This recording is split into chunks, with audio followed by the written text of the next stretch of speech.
The Aryans. You've probably heard about them from the Nazis in Germany. But who were they? Where did they come from? What language did they speak?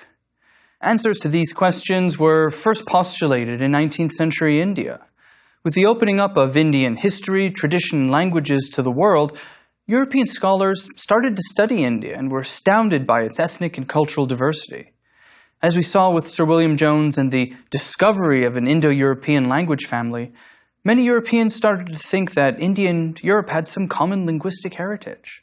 This was, as we've seen, the beginning of what we would call Indo-British philology. But this colonial relationship was also subject to changes in British society, intellectual currents, and imperial hubris.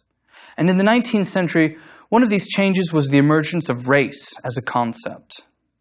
Therefore, British concepts of race allow us a window into the relationship between India and Britain, seeing how the colonial relationship was molded by broader intellectual changes and currents. Effectively, India was subject to the current of British intellectual debates on race, and with grave consequences. So we're going to focus more closely away from structures and institutions today and look more closely at the more specific interactions between Indians and Britons between the days of Plassey and up through the 1830s. We're going to examine two major themes today. First, we'll look at the discourse of race in company-ruled India, examining how the opening up of India to Orientalist scholarship from the end of the 18th century also served to engender racial paradigms that started to emphasize differences between India and Britain. Second, we'll look at how Indians and Britons related to each other through gender, seeing how Indian men were perceived as less manly than the British, and how this, ironically, provided a justification for colonial rule by Englishmen. By the end of this lecture, we'll have a greater, more colorful understanding of just how central dynamics of race and gender were to the Indo-British colonial relationship. Now, let's start with our discussion of race in colonial India. It's ironic that, given how absurd and disproven racial science has since proven to be, it held such currency in the 19th and 20th centuries as a way of understanding other peoples. Indeed, the story of the British Raj cannot be told without investigating the dynamics of race. That's because concepts and theories of race reflected broader social and colonial changes. And in colonial India, race reflected changing dynamics in British imperial ideology, the economic penetration of India's economy, and anxieties about colonial rule. Of course, this is not to suggest that Indians had no concept of racial difference and preferencing. The Mughals actually pioneered the use of skin colors and tones to distinguish themselves and outsiders from Indians, using terms such as wheatish, dark, and fair to describe skin tones. Even the Vedas and the Shastras in Hinduism make distinctions between the fair-skinned and the dark. But the ideas of race the British brought to India were novel in scope, and accompanied by massive amounts of intellectual investigation, scientific justifications, and, of course, colonial stereotypes. First of all, it's really crucial to place ourselves in the European context of the 19th century. During this century, many scholars and intellectuals in Europe came to embrace what was known as racial science. What do we think of when we hear the term racial science? Usually eugenics, Nazi racial theories, and stuff like that. But for 19th century European scholars, it was the idea that you could scientifically, that is without a doubt, prove that some races were better or more developed than others. After all, think about the context. What had happened to Europe between 1700 and 1900? It became powerful and ruled nearly most of the world through empires. Remember, the French colonized most of West Africa, the southern Mediterranean, and parts of Southeast Asia. The Dutch had already colonized most of modern-day Indonesia. And the British, most famously, ended up ruling a quarter of the world's landmass. So it was in this context that Europeans, partially with their legacy of the Enlightenment and comparative analysis, that sought to make sense of some of this. Why had they come to rule the world? What were the reasons for it? Culture? Technology? Religion? And why did Europe, not the Islamic world or China, come to dominate the world? Big questions, which required even bigger answers. For many Europeans by the mid-19th century, European racial superiority became one of the most powerful, enticing explanations for their rise to power. So before we jump full into these racial paradigms, let's first outline the phases of racial thinking and how they started to change by the 1830s and 1840s. It's fair to say British understandings of Indian race went through two different phases. First was the period of philology and comparative linguistics. This was the high point of a largely sympathetic understanding of India compared to Europe, pioneered, as we've seen, by Sir William Jones and his discovery of the Indo-European language family. Its tools were the humanistic study of languages and literature. It was the idea you could understand different peoples not by their genetic code and racial features, but by their great literatures and classical languages. This was certainly what we could call a period of scholarly Indomania. In the first few generations of British rule, people such as Hastings and Jones, the British were generally interested in Indian culture. Remember, it was very different from what they knew back home. Many British soldiers took Indian lovers, and some even took wives. Back in Britain, Indian architecture, spices, and cloth were all the rage, so to speak. The most eccentric example was perhaps King George IV's Royal Pavilion in Brighton. Completed in 1823, it represented an appreciation of Indian architecture and style, however eclectic it might have been. But by the 1840s, a second, more disturbing phase had started to emerge. This earlier appreciation for Indian culture, expressed through philology and language, shifted away from these humanistic tools, and in their stead, scientific categories, mainly race and genetics, started to take over as the dominant ways of understanding India. Science, as we all know, has the ability to uplift humanity. But we can also see in this context, it also has the ability to simultaneously degrade it. Now, this shift orbited around a particular name and category that had been known in India and parts of Persia for thousands of years, and which European scholars picked up in their translations of India's texts. The word was Aryan. Of course, as I've mentioned, when we think of Aryan, we think of Nazi Germany, racial policies, and the extermination of Jews and other peoples in Eastern Europe. But the term Aryan is much older, and is a native term to India and Iran, or Persia, not to Europe. Arya means noble, and it seems to have been used by speakers of Indo-European who entered the Persian lands in North India. Indeed, today, Iran means literally the land of the Aryans. But Aryan was not a racial category. It was only in the mid to late 19th century when European scholars made it one by arguing that it could help explain linguistic differences between North and South India. And, crucially, it helped explain why Britain had come to rule India. Now, remember, the Indo-European language theory suggested that Englishmen and Indians came from a common heritage at some point long, long ago. This was what they called the Aryan connection. The idea was first suggested by Sir William Jones, but not as on an ethnological basis. He meant to point out a linguistic connection. But this started to change in the generations after Jones with a German-born scholar at Oxford University named Max Müller. Müller, under whose portrait I studied for hundreds of hours in the Bodleian Library in Oxford, was originally trained at Leipzig University, and he moved to Oxford in 1850. He was one of the first to posit the idea of an Aryan race to English speakers. Now, Müller was a famed scholar of Sanskrit at Oxford, and he suggested, noting the pioneering work of Jones, that there was a connection between Europeans and North Indians. But Müller started to move beyond linguistics and drew upon the massive ethnographic studies undertaken by British scholars and administrators beginning in the 1850s. With his knowledge of Sanskrit, Müller started to think about one crucial question. If Englishmen and Indians came from a common stock long ago, why did they end up so differently? The answer he, and later others, came up with was that Indian Aryans had degenerated. This was an understanding of difference based upon a barometer of racial purity.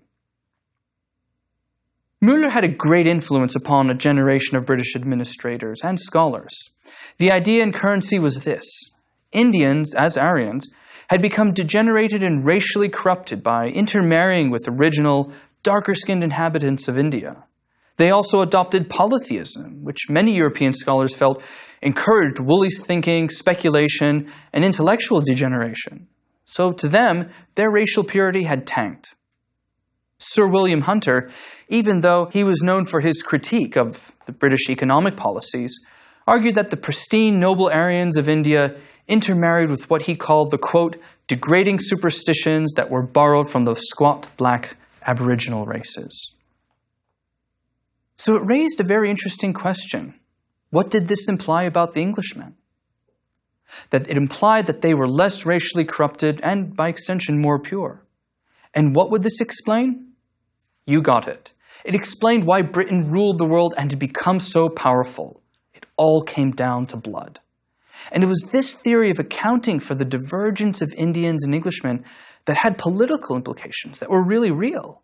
If Indians and Englishmen had come from a common source long ago, and Indians had declined, then the British were justified, as they saw it, in ruling their long-lost Aryan brothers. They were more fit to rule. So you see, this racial degeneration theory actually provided an intellectual justification for British rule.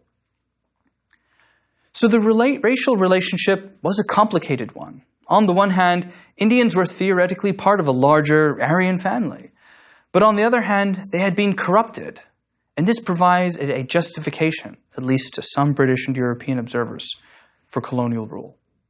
And the plaque of the Old Indian Institute in Oxford shows the idea current at the time, dedicated to Indians and Englishmen, fellow Aryans. But there were differences between North and South India. Some of them are cultural. There's always been a large linguistic difference between the languages of North and South India. And we've spoken about North India. But in the South, who were these so-called darker original inhabitants? Well, European scholars had an answer for that too. The racial template was applied to understanding the linguistic map of India, and they called it Aryan North, Dravidian South. If the Indo-European connection was now seen as a racial and ethnic one, then this had implications for the linguistic groups of South India. Understanding this requires a brief bit of background. Languages such as Punjabi, Bengali, Hindi, Marathi, and Gujarati are all largely descended from Sanskrit, the language of classical India, Hinduism, and of these so-called Aryan peoples. But the languages of the South are unrelated to Sanskrit. Tamil, Telugu, Malayalam, and Kannada are their own separate language branch. In a sense, they're very unique and hardly related to any other languages in the world. They are a descendant of the original native languages of India before the so-called Aryan peoples came. And while their vocabulary borrowed from Sanskrit, their syntax and their grammar are totally different. A Tamil and a Hindi speaker would not be able to understand each other. So here's what scholars and comparative linguists came up with. The two main language groups in India, Indo-European in the north and what they called the Dravidian languages of the south. These can partially be explained by ethnology and race. Now, the term Dravidian derives from the Sanskrit Dravida, or of the Tamils, a South Indian culture and people. Some scholars argue that those who spoke Sanskrit-based tongues, such as Hindi, Marathi, and Punjabi, were usually fairer in skin tone than Tamil, Malayalam, and Telugu speakers. They suggested that India could be divided into the original, darker-skinned inhabitants of India who remained in the south, and the fairer, more vigorous Aryans of the north. Of course, modern scholarship has shown how absurd and false so much of this was. But what matters for us here in this class is that these new racial theories had implications for the colonial relationship, and indeed for the Raj itself. It was one of many items checked off to justify colonial rule. But not all Indians were seen as fully degenerated. This racial prism also drew out nuances and contradictions in British views of Indian race. And there were a few groups who, according to this racial evolutionary paradigm, had managed to maintain their vigor and purity. These were mainly Punjabi Sikhs and Nepalese Gorkhas. they were from the regions of the Indian subcontinent where the climate was somewhat cooler than the main plains of central and southern India. Now, Punjabi Sikhs and Nepalese Gorkhas became the main regiments in the British Indian colonial army. The East India Company fought a standstill war with the Kingdom of Nepal between 1814 and 1816. They also fought 2 wars against the Sikh-ruled Punjab in the 1840s, finally annexing it in 1849. And in both cases, the British were impressed. They faced exceptionally tough and gritty opponents. They couldn't conquer Nepal, and even though they did conquer the Punjab, they came within a hair's breadth of defeat and a rolling back in India. So the British tried to explain why these groups were more martial than other peoples in India. And they created something called the martial race theory. Now, it was mostly Orientalist fantasy, but they more importantly help us understand the nature of the colonial relationship and, as we'll see, eventually army policies. Let's look at some of the reasons offered. One was the environment and weather. Most of India's climate is hot, and the monsoon season ensures a great deal of humidity, especially in the eastern and southern parts of India. The British believed that most Indians lived in these hot climates and environments, and which made them more what they called languid and corrupt. This stereotype became so marked that E.M. Forster poked fun at his novel in A Passage to India when the police chief McBride claims that, quote, all unfortunate natives of India are criminals at heart for the simple reason they live south of latitude 30. Wow. But is all of India hot, humid, and tropical? No. The northern Punjab and Nepali regions can be more temperate than the plains of India, the south and Bengal. To the British, warlike people were more likely to be found in the cooler, hillier, more temperate environments of India. They believed that over time, this affected their physical constitutions and attitudes about labor, exerting energy, and fighting. The cooler the climate, the more martial the theory went. And honestly, this idea was common amongst nearly all British officers in India. In the case of the Sikhs of the Punjab, the other reason for their being more martial had to do with religion. Sikhs are monotheistic. Having emerged in 16th century Punjab, Sikhism was a faith that maintained many of the ritual and cultural trappings of India and Hinduism. But it was stoutly monotheistic. And in this sense, Sikhs had more in common with Europeans and the Muslim invaders of India. The idea was that a more monotheistic a people were, the more warrior-like they were. Sikhs were often compared to the Muslim invaders of India, who stood in contrast to the philosophizing thinking of Hinduism and its wide-ranging speculative theologies and cosmologies. To the British, who were really influenced by the climate of Bengali intellectualism and Bengali Hinduism, the woollier the thinker, the more timid physically they were. The British saw a link between religious belief and the earnestness with which one defended it. Part of this British theory was based on history. The Sikhs had emerged in the late 15th century as a response to Islam, but they were persecuted by various Mughal emperors. They thus became a defensive, warlike people. They needed to be tough to defend themselves from persecutors. Now let's turn to the Nepalese Gorkhas.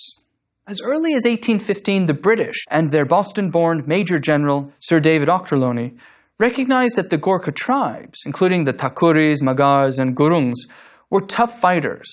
Gorkhas, the British claimed, were Nepal's martial tribes. Now, the Gorkhas were not monotheists like the Sikhs, but they did largely venerate Kali, the Hindu goddess of time, doomsday, and death, and slayer of demons. They purportedly went into battle shouting in Nepali, Jaya Mahakali, or long live the goddess Kali. Plus, Nepal is a fairly mountainous, more temperate and cooler place than the plains of India.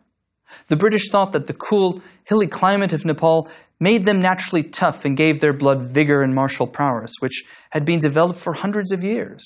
So in a way, like many other groups, the British romanticized them. They compared them to the English yeomanry, who were similarly romanticized as having a simple, idyllic, freedom-loving lifestyle, and who were seen as rushing to defend their freedoms from outside invaders and conquerors. To the British, the peoples of the hot and humid plains of India, and particularly Bengal, were accustomed to invaders coming in and out.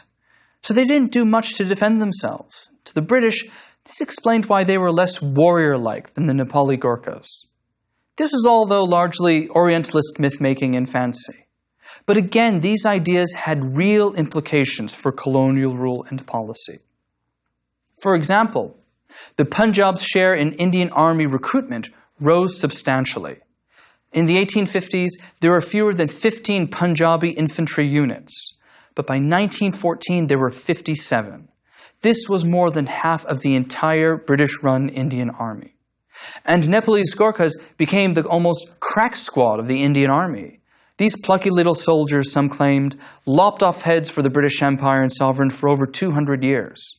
They helped conquer thousands of miles of territory for the British Empire.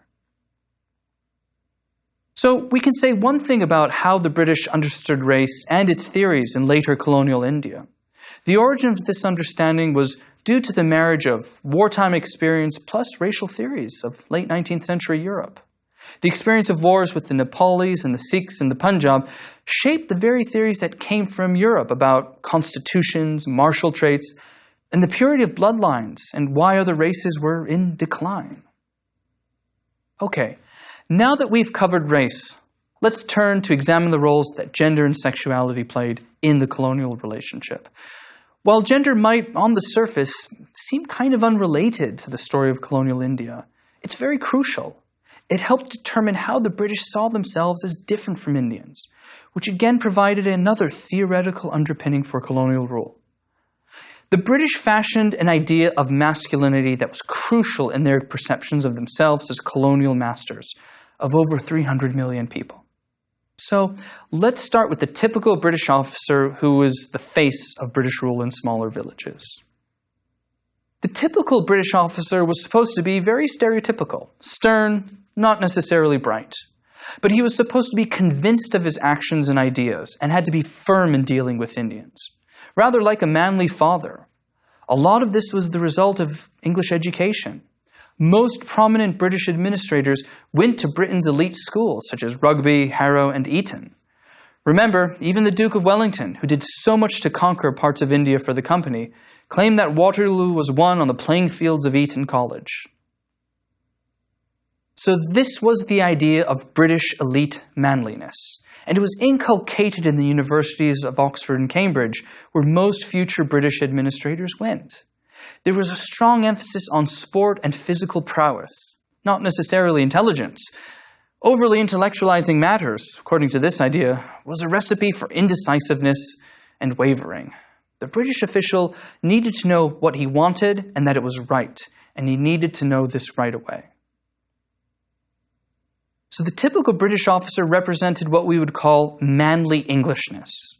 By extension, this meant that effeminate traits were suppressed and seen as a sign of weakness. Homosexuality and effeminate behavior weren't tolerated in public in India. Remember, this was also the Victorian era, which was homophobic, paternalistic, and masculine in public, very averse to discussing matters of the sex. Images of manliness and conviction were everywhere. And in India, this was even more so. For the British, this was all necessary to perpetuate an illusion of the invincible Englishman. One British official, Sir Walter Roper Lawrence, noted that he, quote, had the illusion wherever I was, that I was infallible and invulnerable in my dealings with Indians. The illusion which is the very air of India. They, the millions, made us believe that we had a divine mission. We made them believe that they were right. This was picked up again by E.M. Forster in A Passage to India, when the obnoxious British official Ronnie Heslop notes that, quote, India likes gods, to which Mrs. Moore retorts, quote, an Englishman like posing as gods. Part of the reason for this hypersensitive English masculinity was because of changes in policies enacted by the British themselves.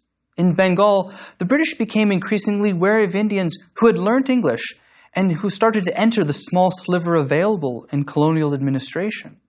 Some of them started to question British policies and racial discriminations. The British poured scorn on them, which was largely out of anxiety and fear over possible disloyalty. from the very Indians the British thought would support colonial rule. When faced with such criticisms, the British reacted with fear and anxiety. So to compensate, the British exacerbated stereotypes as a way of rebutting these mild criticisms of their rule. And this spilled over into gender. The Bengali man was regularly derided as effeminate. The Bengali babu, or educated clerk, came in for particular criticism. His so-called feminine qualities were another reason why India had been conquered over centuries by outsiders, who were more manly and monotheistic. The British noted that Bengali men made their women practice purdah, or the seclusion of their women from public view. The women wouldn't go out and would only reside in a particular area of the home. To British eyes, this proved that Bengali men weren't real men. They treated their women in a cowardly fashion. This construction of an effeminate Bengali man was also bound up in questions of sexuality. Englishmen were manly in how they controlled their sexuality, the British believed. But Bengali men, because they were effeminate, the British believed they were more sex-prone and wild. To the British, they couldn't keep their trousers on. The British thought that because of the hot, humid marshes of Bengal, their men led languid lives of idleness. This encouraged them, according to the British, to fulfill pleasures of the flesh. The British believed that since Indians generally married early, they engaged in sexual excess, or what we would call today minors having sex. And some British commentators even claimed that the homes of Bengali men encouraged practices such as masturbation. The positing of the effeminate Indian and the manly Englishman was seen in a particular episode that erupted in 1883, which pitted Europeans against Indians, and it was all through the prism of gender. It was called the Albert Bill controversy. This bill proposed would give particular classes of Indian judges limited jurisdiction over Europeans in court, mainly those who lived in the country towns, or the mafosils. A seemingly innocent legal procedure and reform, right? Wrong. It provoked what historians have called a white mutiny in British circles in India and in the English language press. The whole debate was infused with gender politics. Now, why would the British have been against this bill? Well, think gender. It would give Indian judges, who are mostly men, the ability to pass judgment over English women. Many British thought this would violate the sanctity and purity of English women, which needed to be guarded against the lusty, corrupting sort of influence of Indian men. The British argued that because Indian men were effeminate and sensual, they would target European women. This attitude is again seen so very well in E.M. Forster's A Passage to India. The whole crux of the novel revolves around a legal case brought against the Indian Muslim Dr. Aziz, who is accused of assaulting Miss Adela Quested in the Marabar caves. As the novel demonstrates, poor Dr. Aziz is more or less presumed guilty, because this is what the British in India wanted to believe. Of course, all this gender stereotyping and labeling was simply fantasy.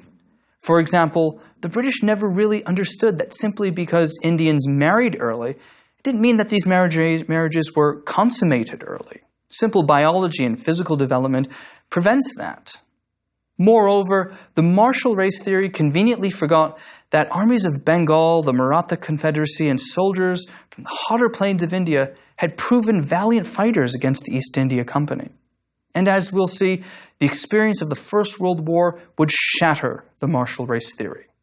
For in that war, Indians of all stripes proved their valor and fighting abilities around the world for the Union Jack.